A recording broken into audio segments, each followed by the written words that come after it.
விடாம உன் கண்ணு இதை பார்க்க இரவும் பகலும் தியானமா இருக்கு. ஆமென். இதுல பிரியமா இருக்கிறவன் இரவும் பகலும் தியானமா இருக்கிறவன் அவன் வாய்க்கால் ஓரத்தில் நடப்பட்ட கனிதரும் மரமா இருப்பான். இலைகள் பசுமையா இருக்கும், இலைகள் உதிராது. அவன் செய்வதெல்லாம் வாய்க்கும். ஏசையா ஏசையா ஏசையா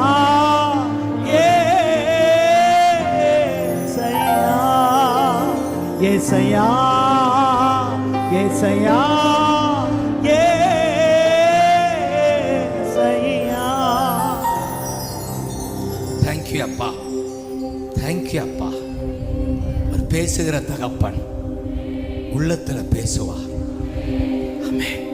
நீங்க காதுல கேட்கலைன்னு கலங்கிடாதீங்க. சில பேர் காதுல கேட்கிறாப்புல பேசுவாங்க. யாருக்குன்னா